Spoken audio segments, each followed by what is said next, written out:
Hey, it's Pauline from Chronically Spicy, and I am here to talk, actually, to read a story to you um, that is making the social media cycle again because it got shared by somebody, and everybody. I understand why it's viral again. But it's originally a story from 2016, and it's about a woman named Johanna Watson who is a Minneapolis, Minnesota resident. And Johanna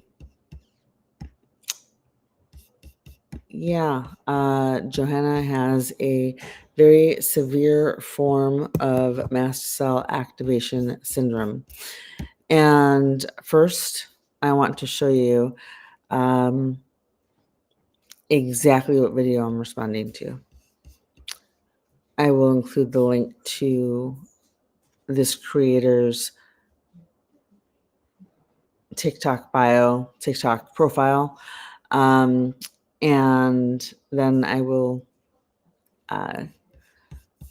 respond with the story, with the story about the woman being discussed. All right, 1 second. Let me find. Here we go. Screen share. And here we go. Sorry about that. I thought I was at the top. All right.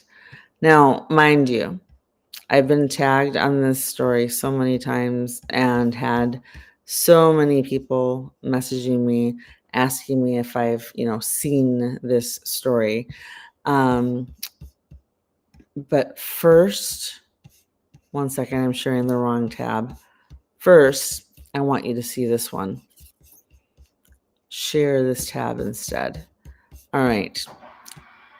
Right here, we're talking about a platform with 225.1K followers versus my tiny little universe. Do I expect to make more than a splash like that, when you skip a pebble over a pond? No. But if this makes a difference in one person's life for awareness, then that's why I'm here. All right. This is a specific video that I'm responding to. It's rare and dangerous for Joanna to be exposed to the outside environment. This is how this video on 60 Minutes begins, and it's really tragic because MCAS, or mast cell activation syndrome, in my experience, is actually autoimmune. Now, allergies by themselves are categorized as these IgE hypersensitizations, meaning essentially part of your immune system is swung way over to a side where you become overreactive to everything in your environment, pollens, danders, and in this case, it sounds like her loved ones. But the reality is the number one root cause behind MCAS, by far, beyond any other mechanism that I've seen, has actually been gut health issues, especially something called dysbiosis. The abnormal ratio of beneficial to non-beneficial bacteria actually pushes the immune system and Joanna's immune system in the direction where she becomes hypersensitive. If she can find functional medicine and the root cause, she can live again.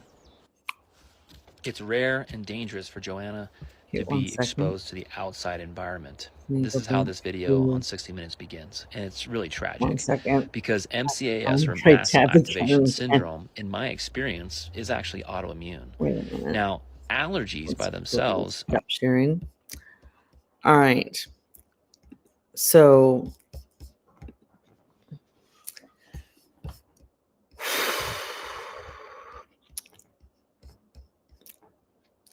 number one, I'm going to start with the fact that as a journalist, I know how things need to be phrased for legal purposes. And for example, if I were writing a story, and I've written stories like this for the local city paper or local community paper or a national publication on, let's say, a celebrity is diagnosed with a chronic illness. And when Bruce Willis was diagnosed with, I think it's called aphasia, and his family announced his retirement on his behalf because it affected his speech. And then he was later diagnosed with frontal lobe dementia, I believe.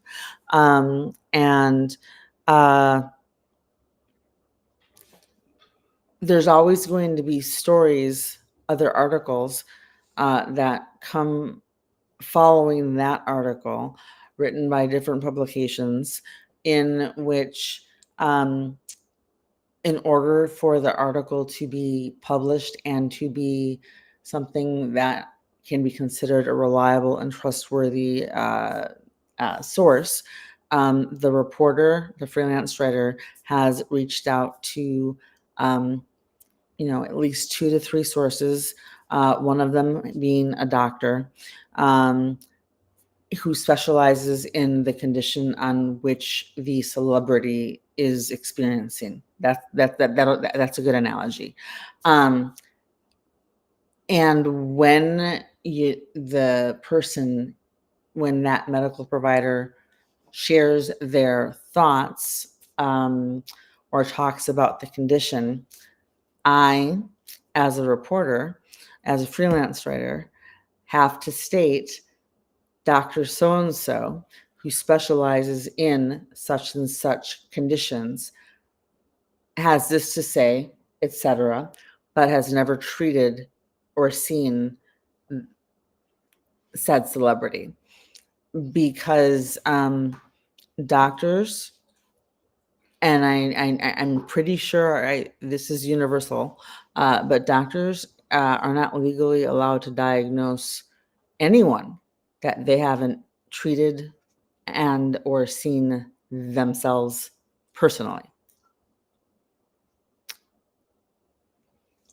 So the phrasing needs to be fixed on that one,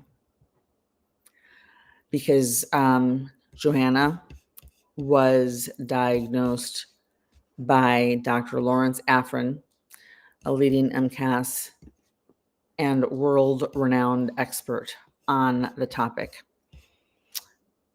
She's been through chemo. She is housebound in isolation. Let's read the story about Johanna, and then I will share with you my thoughts on exactly why I really hope that Dr. Autoimmune perhaps sees this and decides to issue a correction or an updated statement, because he's never seen her, he's never treated her, and he just said that the reason that this woman's MCAS is so bad is because of gut issues, and that all she needs to do is fix those gut issues, treat the root cause, and she can start to live again. Let me read you the story from people.com from 2016. And you tell me what you think in the comments. Minnesota woman with rare syndrome. Oh, 1 second. We need to actually go to share screen. Give me 1 moment. Screen share. There we go. There we go. All right. From people.com. Written by Tiari, I hope I pronounced that right, Dunlap, November 19th, 2016. This is about the Joahanna Watson story that is circulating again with all and it should be, because the story is extremely important for MCAS awareness. When Scott Watkins met his future wife, Joanna, it felt like fate. I met my wife 5 years ago at Hope Academy. She was a first grade teacher, and I was a second grade teacher, so it really was destiny. Scott, 28, tells People. We noticed each other right away, and I took way too long to ask her out, he continues with a laugh. When Scott finally worked up the nerve to ask Joanna out, they just clicked, and after meeting in 2011, the Minneapolis, Minnesota couple married in 2013 and began planning their life together. If you're following along on TikTok, please consider hopping over to YouTube and subscribing to my channel and clicking on the live. I'm trying to build a channel and would appreciate your support. After we got married, we wanted to have kids. Johanna, 29, says, I'd always wanted to be a mom, and I thought I would be one. We made so many plans. And the story shows a beautiful photo of sheer joy and happiness in her face, with the couple standing at the altar on their wedding day. But before Scott and Joanna could fully begin their life together, the allergies Joanna had suffered all her life began getting much worse. In 2015, Joanna was diagnosed with mast cell activation syndrome, a rare genetic disorder that causes her body to develop life-threatening anaphylactic reactions to nearly everything. To date, Joanna has a list of hundreds of allergies, including many foods, scents, environmental triggers like pollen and natural chemicals, and body odors that people, including her husband, release. Now, in order to avoid a life-threatening allergic reaction, Joanna lives 24/7 in the confines of an airlock bedroom. Remember, this is a story from 2016. There are updates that I can share after I finish reading this. Joanna hasn't left her room in a year except to go to the hospital, Scott says. The only way we've kept her alive is through extreme precautions. Her room has an airlock on it, multiple HEPA filters, and her windows are covered because even UV light can cause cells to trigger it. It really is crazy. Please stop the screen on TikTok. A long journey to diagnosis. Yeah, I can relate to that. And I'm still working on my own allergy list. So far, I'm at 125. Yeah. For years, Joanna sought answers about what was causing her to react to foods, smells, and people to the point where she would develop migraines, body pain, and an inability to breathe. After 30 doctors delivered countless misdiagnoses, Dr. Lawrence Afrin at the University of Minnesota, he's no longer there. He now practices privately out of the New York State area, I believe, and does not accept insurance. But he has plenty of free and accessible information online. I will make sure I include a link in the description box from his website that, MCAS bubbliness, my famotidine hasn't kicked in yet. But he has a template or a PDF that you can print out on how to talk to your doctor if you suspect you have MCAS. So I will link that in the description down below on YouTube. When Dr. Afrin told us he thought he knew what she had, we both broke down crying. Scott recalls she had thought for the longest time that she must be going crazy. Yeah, I can relate. MCAS causes the body's mast cells, which protect the body from disease and aid healing, to build up and function improperly. That's an awkward sentence. Basically, MCAS causes your mast cells are supposed to help protect you from disease, and they're supposed to aid in healing. But when you have MCAS, you don't have an overproliferation of mast cells in your body or too many mast cells in your body. The ones that are in your body are the same or the average norm range for a person without MCAS. Ours are just oversensitive and can literally trigger anaphylactic shock to things that we aren't even actually allergic to, and the triggers can change from day to day.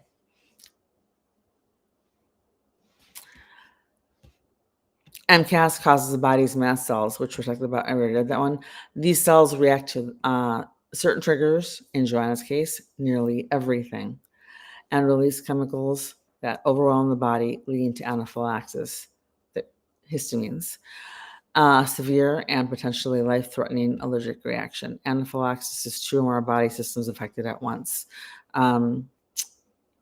If your airway is involved and or blood pressure drops to dangerous levels, then you're talking anaphylactic shock and definitely life-threatening. With diagnosis comes hope for treatment, but so far, Joanna's body hasn't responded to medications or chemotherapy. Instead, her symptoms continue to get worse.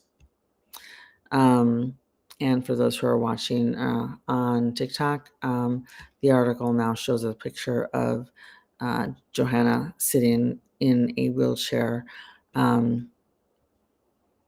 with her hair growing back after presumably falling out because of chemo, with her concerned husband sitting next to her. And they're both masked. At this point, her body only tolerates a total of 15 foods, including spices. She eats just once per day, so do I. And it's always one of two meals, and she knows her body that she knows her body can tolerate. The foods include organic grass-fed beef, chuck roast cut with water, celery, and organic carrots, and organic parsnips that are peeled, cored, and mashed, or ground lamb with peeled organic cucumbers. Quote, I have been eating these same two meals for over a year of my life, and they still taste good to me, she says. I love to eat. It's a joy for me. It's just a gift that I can keep eating these foods.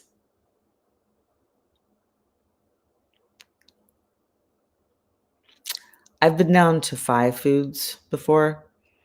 Right now, I think I'm at around 15 to 20 that I can tolerate. And during certain times of the month, I react to everything. So I can relate. But going outside in the cold and or the sunshine doesn't trigger the same severity of anaphylaxis or the same. I'm not nearly as severe as Joanna. Her story makes me look almost normal. And it's, wow. Okay, let's see. Everyone who comes into contact with her must use a special scent-free soap, avoid all scented products, and adhere to a diet free of garlic, onions, and pepper. She is that sensitive. If Joanna comes into contact with one of these triggers, her body goes into anaphylaxis. And by coming into contact with one of these triggers, it doesn't mean that she has to have been exposed to them directly. That means anybody, her caregivers, her family, her siblings, her husband.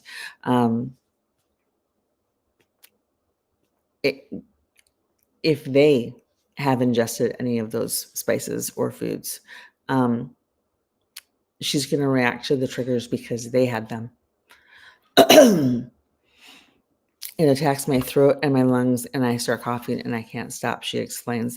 Then my vision will completely blur, and my throat will become tight like Darth Vader's doing a chokehold on me.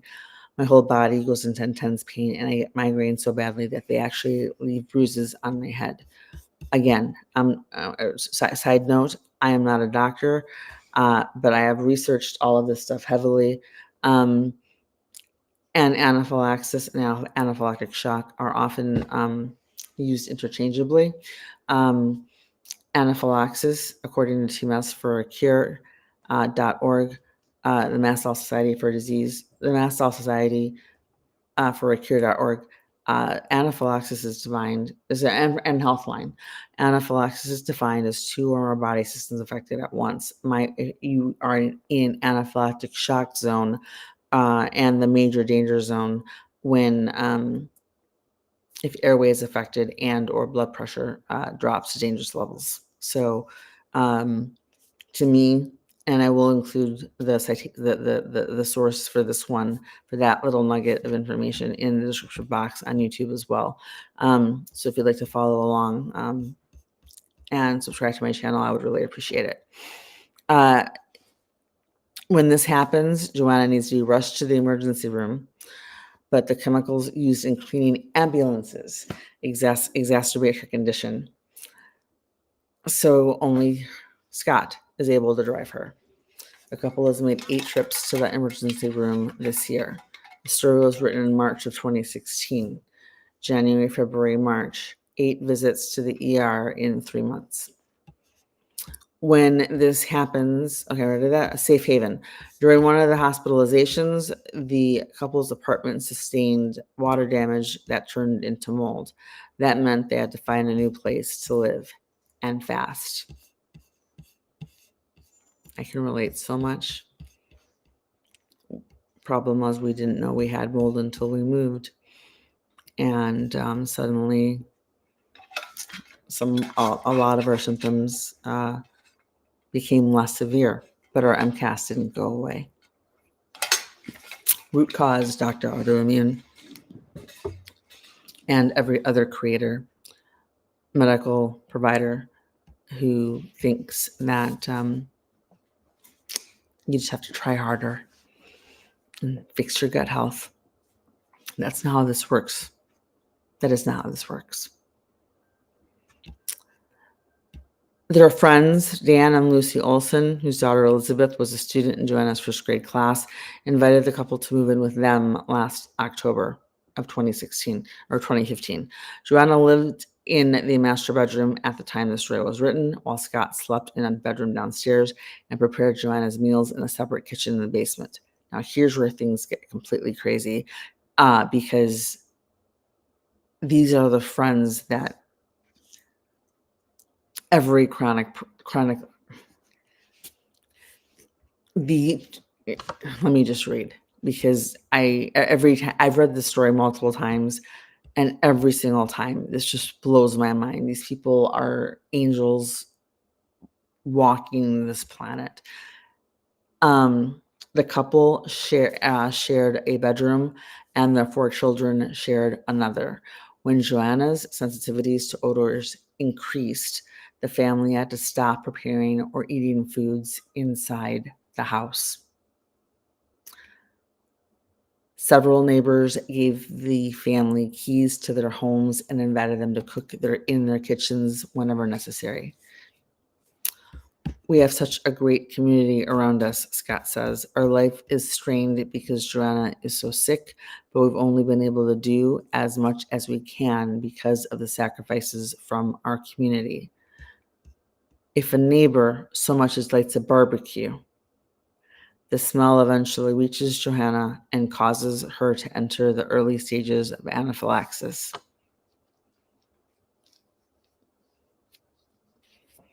I can relate to that one too, but that's because of my allergy to mesquite. So it depends, and related.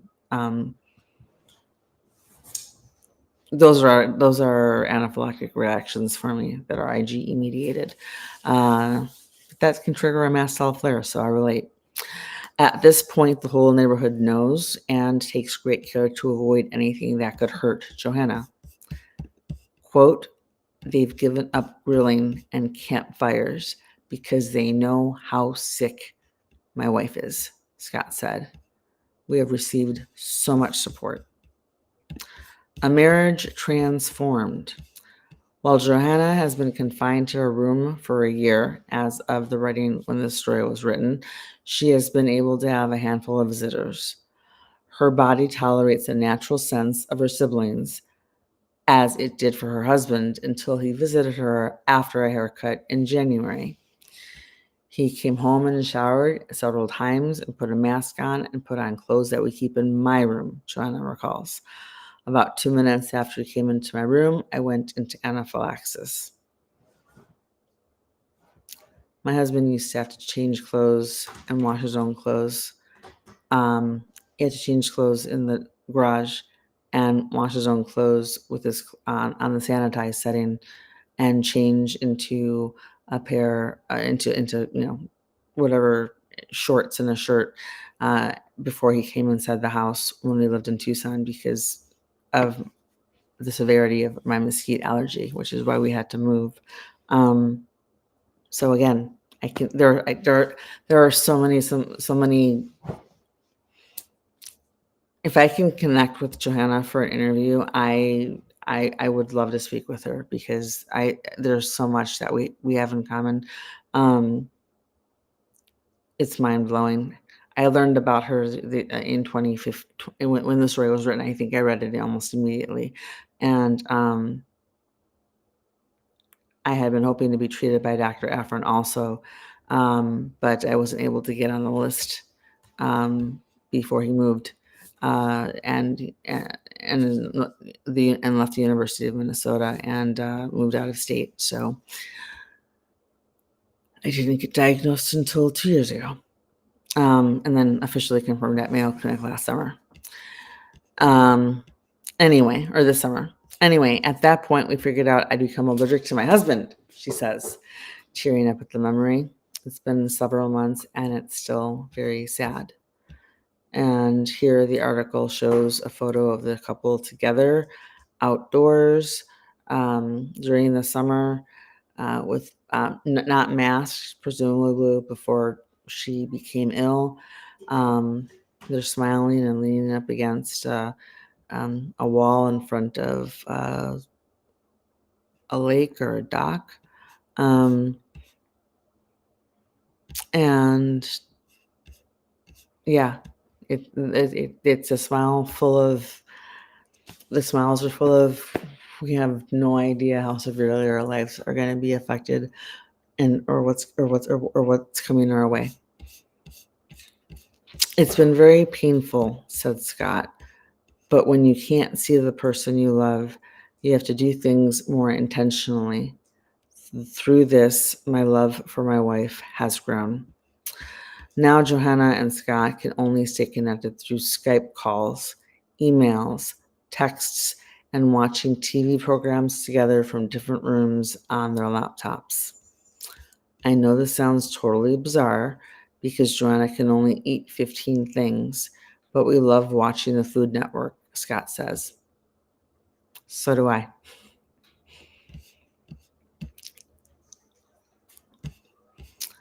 A hopeful future. While Scott works during the day, he still teaches second grade. Joanna keeps busy by making phone calls, writing emails, reading psalms, and praying for the people in her life. I didn't pray much before this, but now I try to pray for people I know. She says it's my way of helping, and it keeps me focused on things other than myself. As the weather in Minneapolis continues to transition to winter, Joanna and Scott know the Olsen family can't continue eating at a picnic table outside of their own home. With help from friends and a team of community volunteers, Scott has been renovating a home just 1 mile away from the University of Minnesota East Bank Hospital. And shows a photo of Scott standing in front of the couple's new home. There was also a GoFundMe that the community donated to help Scott transform the 100-year-old home into 2 apartments, one with a state-of-the-art air filtration system for Johanna, and a second a space where he and our other caregivers could stay. They completed the renovation, and they moved into their new home sometime around Christmas of that year. God has given us this home as a gift, and we're excited to move into it, Joanna says. After that, the couple is unsure what lies ahead. Joanna continues seeing Dr. Afrin in the hopes that they'll find a treatment that works. It's been a long, hard road, but the couple is far from giving up hope. We have been so showered with love and support. I know I have been deeply blessed, she says. This is really hard and it is painful, but we haven't been left to face it alone, and that is a beautiful thing.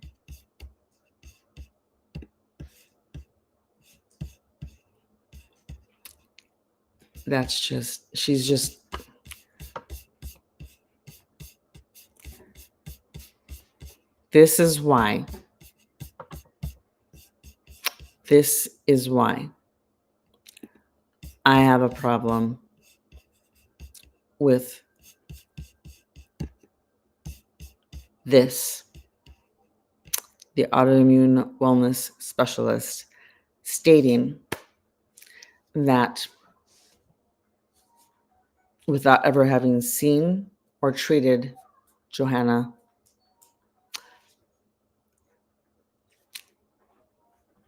he flat out states that the reason she has mast cell activation syndrome is because of dysbiosis. And that all she has to do is find functional medicine, and then she can finally start to live her life. She has been seen and treated and gone through chemo.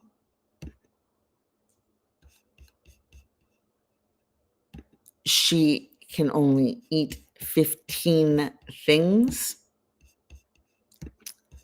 She can only spend 5 minutes a day with her husband, I believe, at a time, because she reacts to the natural odors and hormones his body gives off.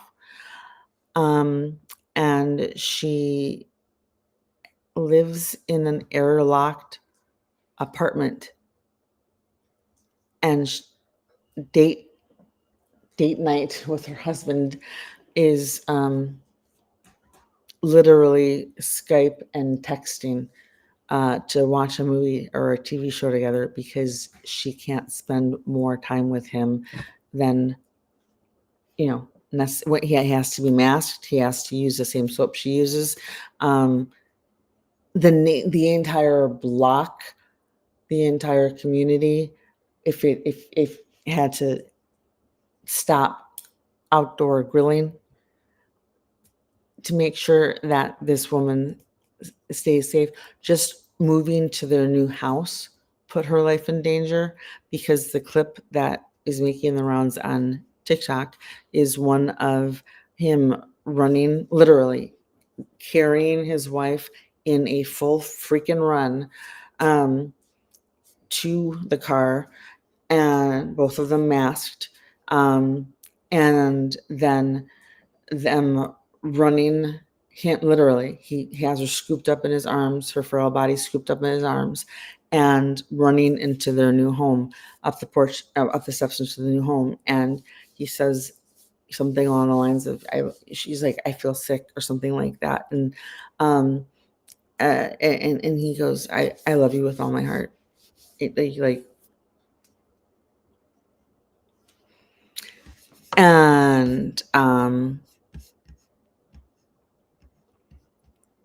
And we have Dr.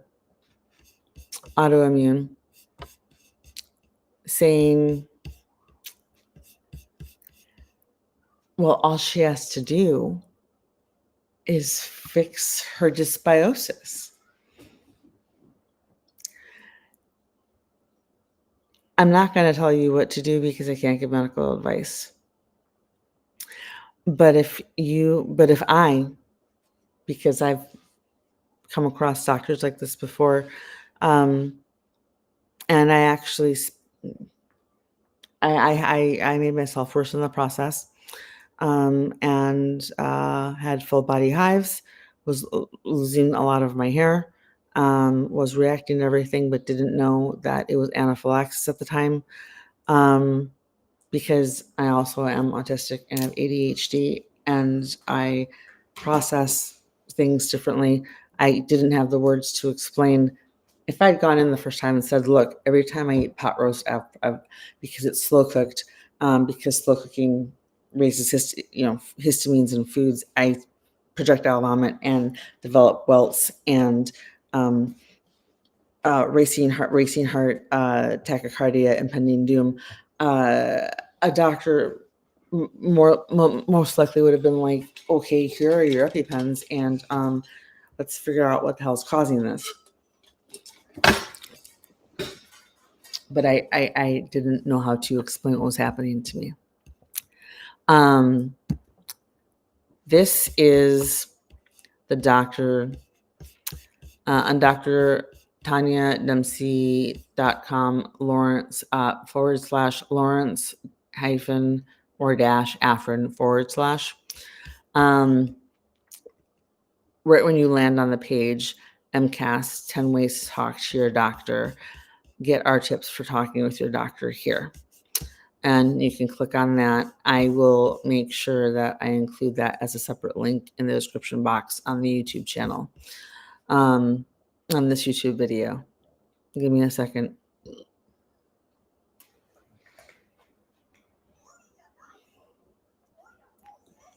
Okay. But this right here, Dr. Lawrence Afrin, hematology, oncology, and mast cell disease specialist.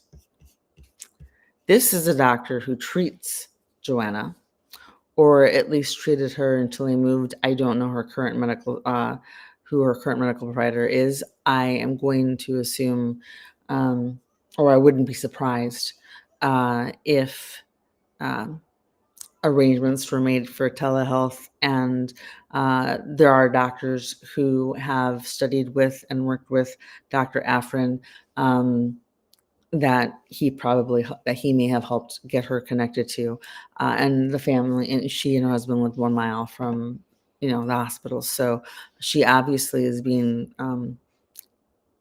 cared for by a medical team. But this is Dr. Lawrence Afrin. This is the doctor who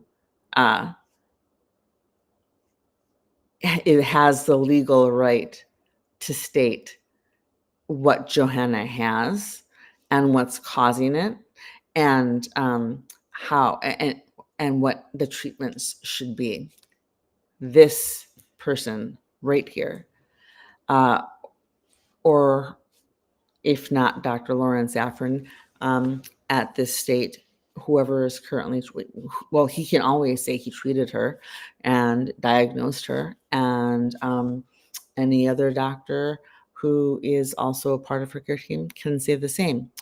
As far as I know, unless I see otherwise, because I have not seen otherwise anywhere to show me different, but unless Dr. Autoimmune himself has seen this woman in person or through telehealth, he does not have the legal right to actually diagnose her in any way, shape, or form.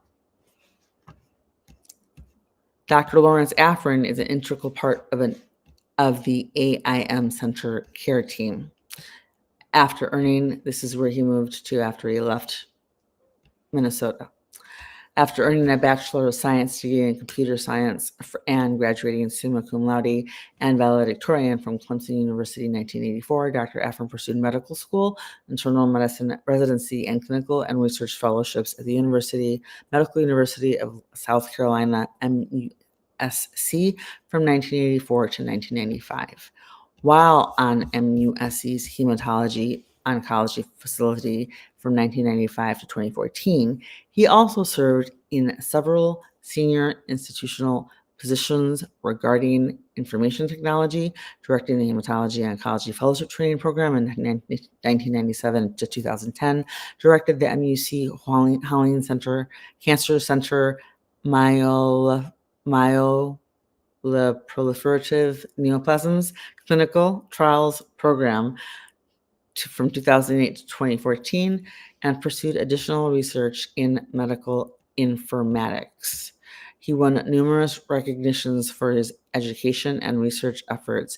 He then transitioned to the University of Minnesota's Hematology Oncology facility from 2014 to 2017 to further his developing clinical research and educational interest in mast cell disease, particularly mast cell activation syndrome, MCAS, and while there also served in administration positions in clinical research, education, and informatics. Now, Dr. Afrin has been quoted, one second, I'm going to find the next one for you, because as far as I know,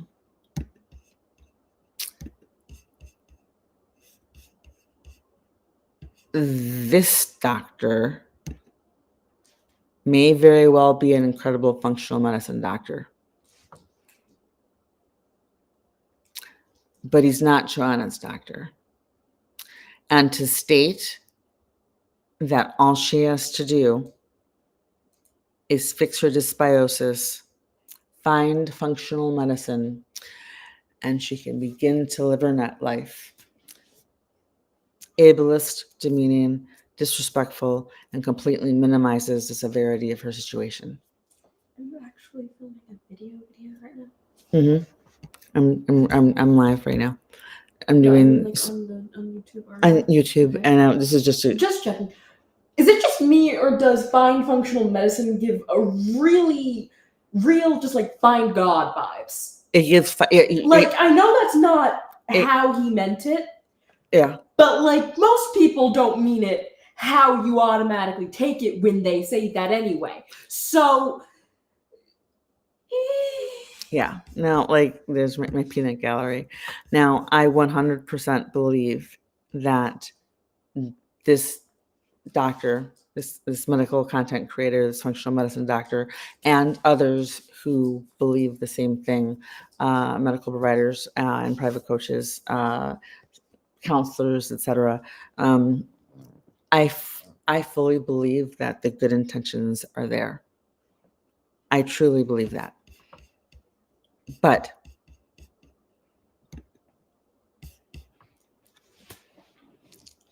do not minimize the fact that just by stepping outside, being touched by or being in the same room as someone who has eaten or ingested or been around garlic, pepper, and I forget what the other spice was. The fact that she and her husband live in the same home but in two separate apartments because she can't be around him for longer than a short period of time at a time without reacting to his natural hormones. The fact that she's been eating one meal a day, every day, for years now, and is limited to 15 foods and spices. The fact that she has to go to the emergency room on a regular basis and went through chemo to try and settle and stabilize her system.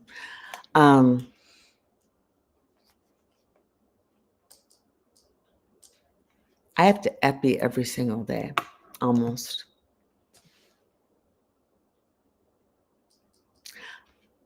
I am not.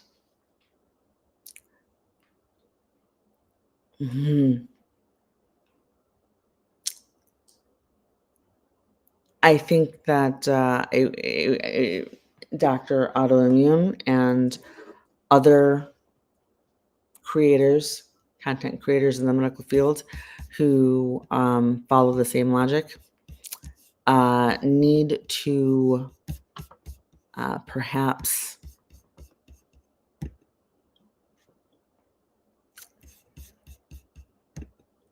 maybe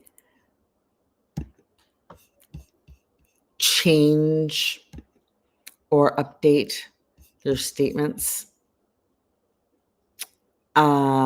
because it's not uncommon for people with MCAS to say they're allergic to themselves or they're allergic to existing. And if mold exposure is the triggering event, if COVID is a triggering event, and there have been multiple studies on that, if pregnancy is a triggering event, okay, if you address the mold situation, are able to find new housing, and are treated for whatever issues the mold exposure caused, which we had an issue that happened to us. Only we didn't know it until we'd been in the apartment for 4 or 5 years, and moved out. Suddenly, I was able to eat probably I gained back about 10 foods, because the mold was making my MCAS worse, but taking away or removing myself from that situation didn't make my mast cell go away. It just meant I could eat more foods. Same thing for pregnancy.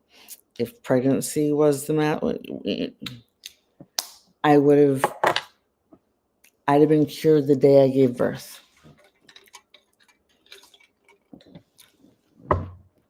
Instead, it's only progressed. 10 years ago, I didn't have to epi. 10 years ago, I wasn't where I am. And my case isn't even nearly as severe as hers. So, on behalf of the MCAS community, I hope that every medical provider, because this is including the doctors that we wrote multiple checks to when I was going the functional medicine route. And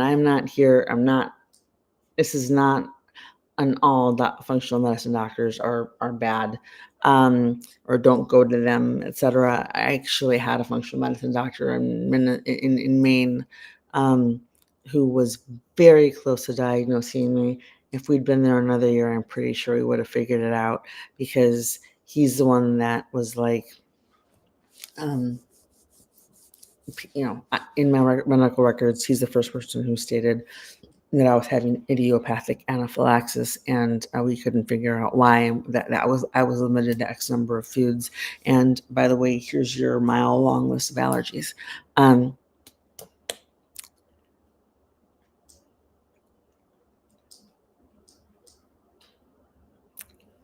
I'm grateful that Dr. Autoimmune helped to share and spread awareness for Johanna's story and the extremes to which this condition can manifest.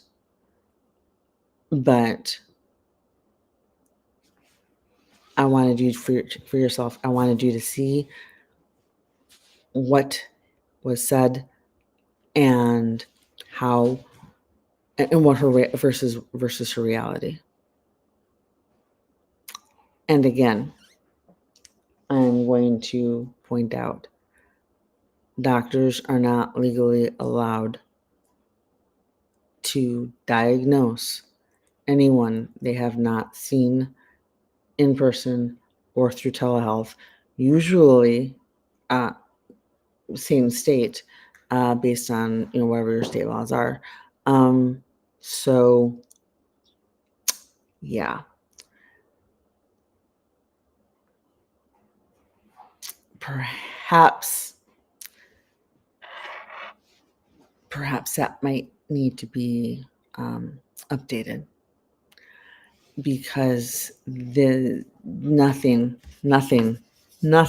says that mast cell activation syndrome is curable. Let's look. Let me see. I found. Here we go. Dr. Lawrence Zaffron on the. Oh, sorry. 1 second here. On the Institute of Functional Medicine podcast, root causes and treatments of mast cell disease. I'm scrolling all the way down because it's at the very top. There's the actual podcast you can watch. Link and this will be added to the description box. But it also has the transcript for the entire interview. And I highlighted a portion down here where Dr. Lawrence Zaffron says, to date, please understand, we've only known about this disease for 16 years since the publication of the first case reports. Now, it's not that it's a new disease, it's just a newly recognized disease. And 16 years is not much time for research. And in short, and in truth, not much research has been done yet in this area. And I think it's only fair to characterize all of the limited research that's been done so far as preliminary. He continues on to say, but all those caveats having been stated, what seems to be emerging from the preliminary research fairly consistently in the studies that have actually looked at this particular aspect of the disease is that in almost every MCAS patient, we're actually able to find, and presently, this can only be done in the research laboratory, not in any clinical laboratory, but we're actually able to find a bevy of different mutations in various genes inside the dysfunctional mast cells, various genes that are of importance in regulating the behavior of the mast cells. And the research also makes clear that pretty much every different MCAS patient has a different total set of mutations. There might be some overlap from one patient to the next, but by and large, each patient seems to have a unique set of mutations, and it's the totality, the net result of the particular set of mutations that are present in any given patient that drives a certain baseline level of misbehavior of those dysfunctional mast cells. And we're not yet saying that all the mast cells are mutated. In fact, we know that it's only a minority of them that are mutated. So just a few mast cells that are deciding to misbehave can cause all of that to happen. We know that these mutations, by and large, are not inherited. They're allegedly acquired at various stages in the patient's life, and we're still trying to work out how and why they get acquired, but these mutations create a certain baseline level of misbehavior in those mast cells, and when you add into the mix the exposure that different people have to different elements of the environment, things that they take in their bodies, different exposures outside of their body that these dysfunctional mast cells will excessively react to, you multiply all these variables together and you get an almost infinite number of permutations of different ways that this disease can behave in different people.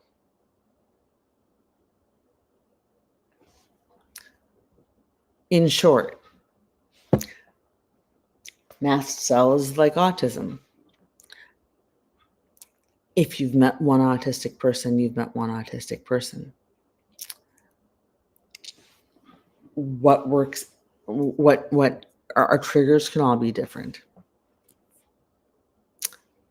The medications we can't handle are not, or can handle. The mast cell stabilizing medications that we are prescribed may or may not need to be compounded, meaning no added ingredients. I might not be able to take a single bite of a bunless cheeseburger while my daughter can knock back, a Culver's Butterburger on a gluten-free bun, no problem, because she can handle that. I can't. A certain percentage of people with MCAS are not affected by high histamines in foods. I can't eat anything that's dehydrated, aged, pickled, fermented, slow cooked. I can't. Kombucha and bone broth want me unalived. And I can't drink alcohol.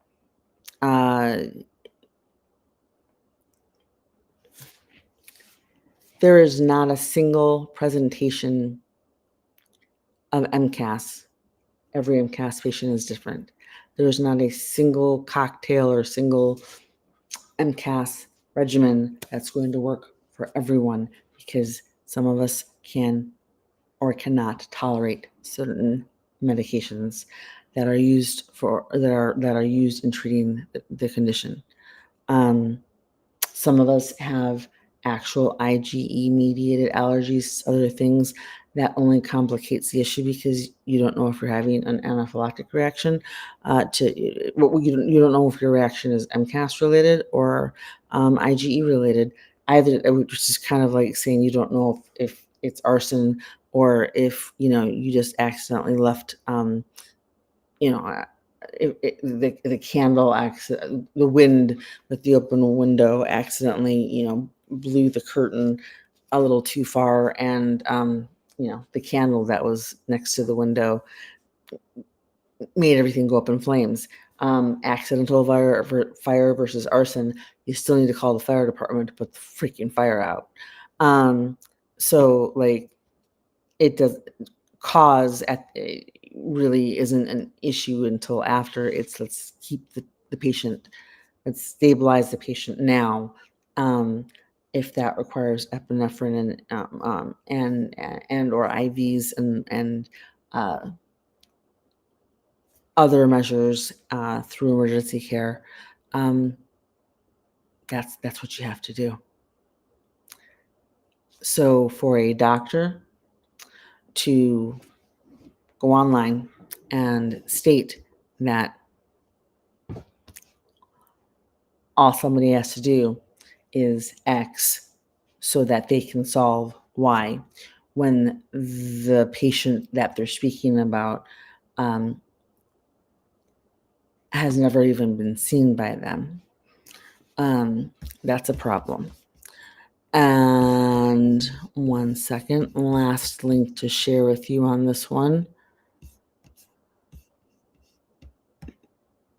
1 minute. Gotta find it because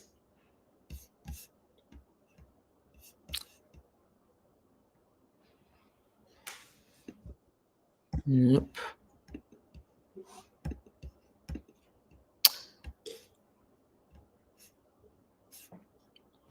The Mast Cell Disease Society, Mast Cell Activation Syndromes. More than 20 years ago, doctors suggested that some people experience episodes of mast cell activation without having a detectable mast cell disease that causes cells to multiply abnormally. Over the years, as better methods to identify abnormal mast cells were developed, it became clear that some patients had symptoms of mast cell mediator releases without meeting the criteria for systemic mastocytosis. This led to the concept of mast cell activation syndrome, which includes both clonal, cell-related, and non-clonal forms of mast cell disease. Okay, so in 2010, a group of experts met to focus on the role of mast cell activation in diseases, publishing guidelines and classifying and diagnosing mast cell diseases where mast cell activation is key.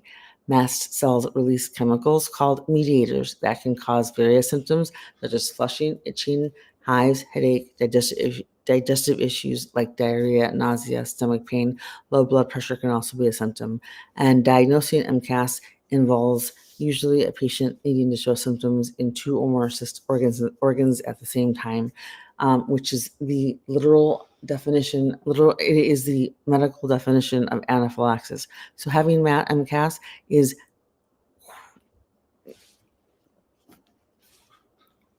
let me read that again. A patient needs to show symptoms in 2 or more organ systems at the same time for a diagnosis. That's the medical definition of anaphylaxis. Having MCAS essentially means that a patient is at the very least in a constant state of low-level anaphylaxis, and that is a very hard life to be living. It puts a lot of strain on the family, a lot of strain on the patient, and there is no all a patient needs to do. Finding God, yoga, treating, it's just anxiety, fix your gut. That's not how this works.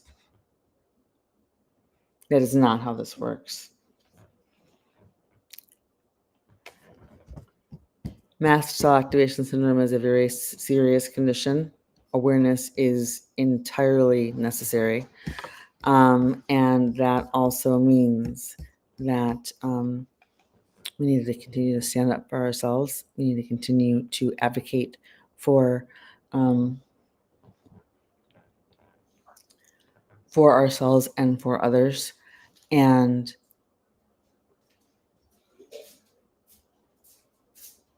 the best way, because I know someone's going to ask how to find a mast cell doctor. One, you don't need to spend thousands of dollars with doctors that don't take your insurance, because there are plenty of doctors who are mast cell doctors, nurse practitioners, and physician's assistants who are able to prescribe medication, who are licensed, and who understand mast cell activation syndrome and how to diagnose it clinically and or through various testing. Testing is unreliable at best for MCAS, but it still needs to be done because MCAS is a diagnosis of exclusion. You cannot just say a person has MCAS on the first visit, because they have to make sure it's not everything else.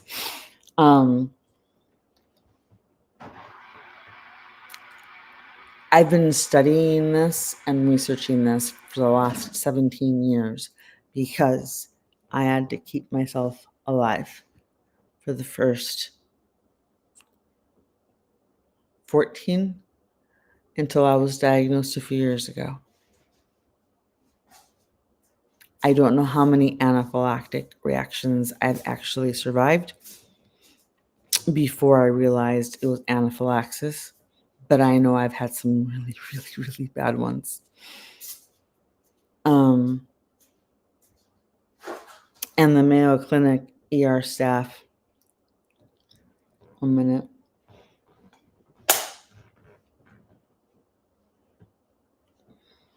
Okay. And the Mayo Clinic ER staff telling me that I need to epi when my face starts to swell, facial angioedema, because that's usually my first sign. And then my tongue goes dry. Things get swollen.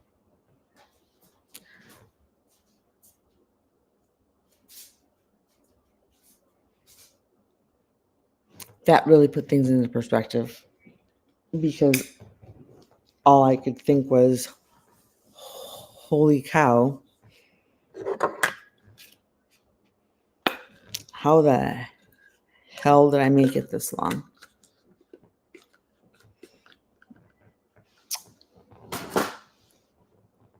By researching, by figuring out the patterns. There's something to be said for autistic pattern recognition, for by reading everything I could on the condition, by reading about all the other conditions. I even did the differentials for my, and I wasn't walking into doctor's offices saying, I know I have this. I was walking into doctor's offices, dermatologists, rheumatologists, regular medical doctors, primary care doctors, nurse practitioners, emergency rooms, everything. And I wasn't diagnosis shopping. I wasn't doctor shopping. I was trying to find a doctor who, number one, understood the conditions, understood that I was having random anaphylaxis, and had no idea that everything I was eating was setting me off and making things worse. Shoot. I upbeat my. Okay. I got myself a little too hard in the thigh, so I'm gonna have to stay and treat right there. My pants. Anyway, and yeah, I'm totally chill about this because this is my reality, right? Like that I'm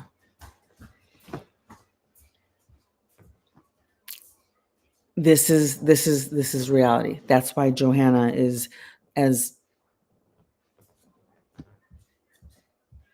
amazing as she sounds when she says she's grateful for the 15 foods and spices that she has left.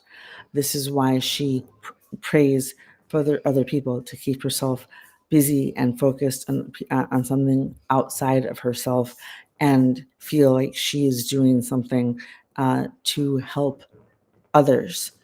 That's why I am doing what I'm doing to try and help others, because I was told one too many times that I was crazy.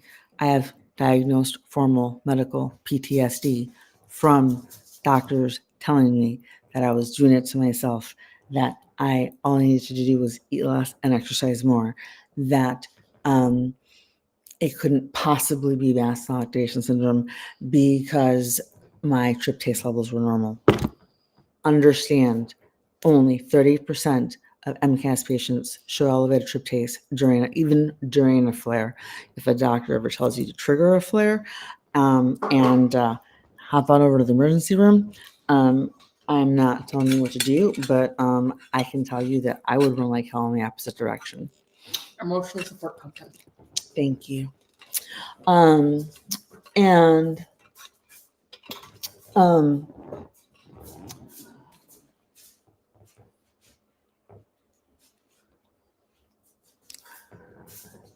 medical gaslighting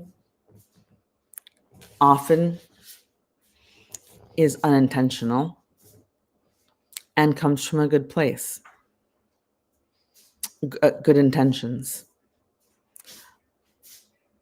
I'm not trying to say that this particular medical doctor or functional medicine doctor and content creator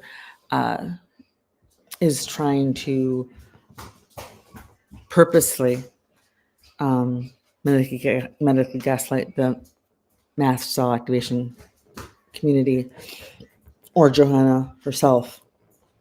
But that's what he did when he said, she just has to find functional medicine and fix her dysbiosis, which I'm pretty sure Dr. Affern would have figured, if it didn't come from the doctor that diagnosed her or was treating her, no, that's not how this works.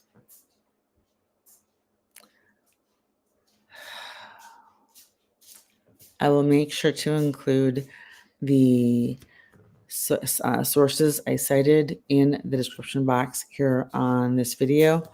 And I invite you to click on, read, and print out any of those that you might need to take to your doctor if you suspect you have mast cell activation syndrome, I will do a separate video on topics, and I have a mast cell activation playlist. I have a chronic illness and allergies playlist. I'm allergic to a ton of different things. My list is probably going to top 300 by the time I'm done, of actual allergens. But I will work on my coconut allergy playlist, my latex allergy playlist, all of that. And I also will make sure that I get an article up on treatments for mast cell, and I will find a source for you on the difference between mast cell activation syndrome and histamine intolerance, because you can have one, both, or the other. And like my kid has mast cell. She does not appear to have histamine intolerance. It's not on her. Oh, that's the only other thing not on that we only other day that one wasn't added to her Mayo Clinic diagnostic list. And we were there every month for an entire year, usually for a week at a time, because we went through intensive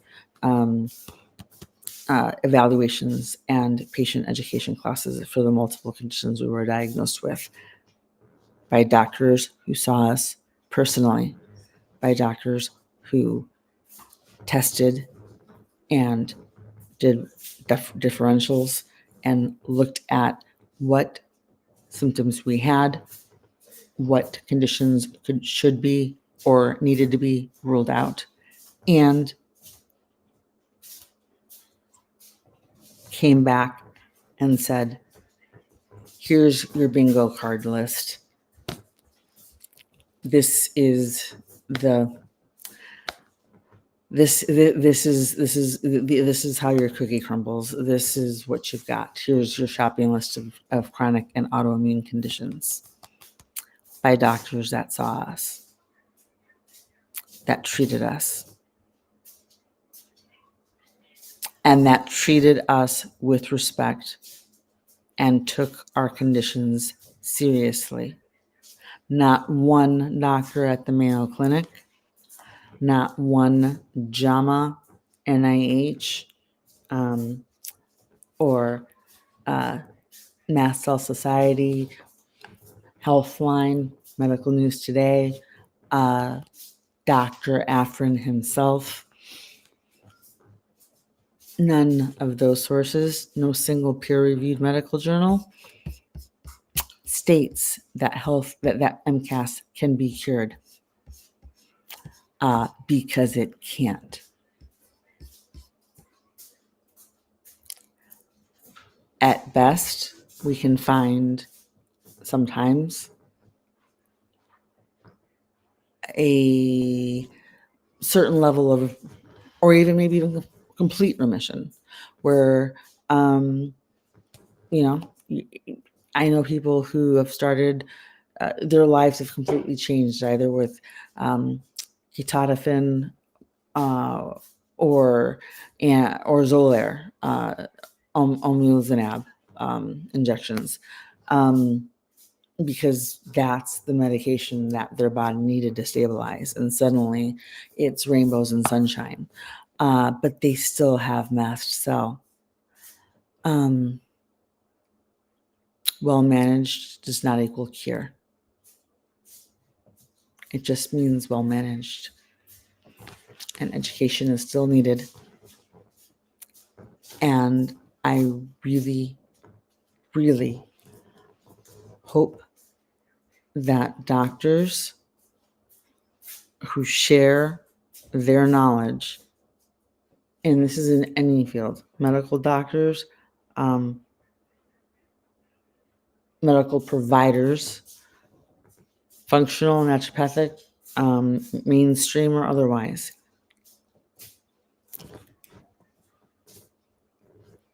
if you don't know and you're humble enough to admit that you don't know. You've got all my respect. All of it. I've had a few doctors say, you know what, you're too complex for me.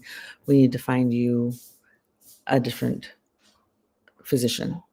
My own PCP, who treated me for the first 5 years living in Minnesota, said she's like, I think you have this, but I don't feel comfortable diagnosing it because that's not my specialty. You need to get diagnosed by somebody who knows the condition. So I joined local Facebook groups.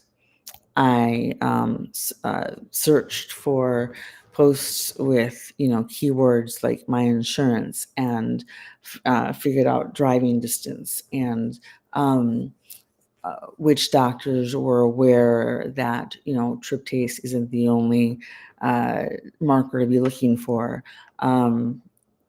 and which doctors are willing to look at research that the patient brings in, and are willing to learn with and work with the patient if they choose to keep you on as a patient. Mast cell activation syndrome is an extremely severe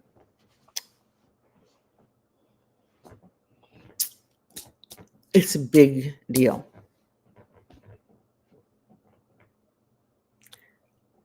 Because you don't know if even if you're mild now, you don't know if it's going to get worse later. I really hope my daughter's doesn't get as bad as mine is now. I really hope that Johanna continues to be able to enjoy the 15 and keep the 15 foods that she hasn't lost.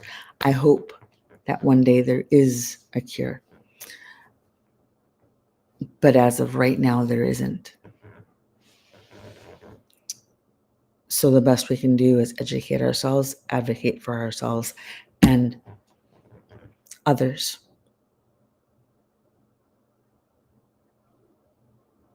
Thanks for watching. Please make sure you like, share, and subscribe to my channel. I appreciate your support, and I hope to see you in the comment section. Stay safe, and I'll see you in the next video.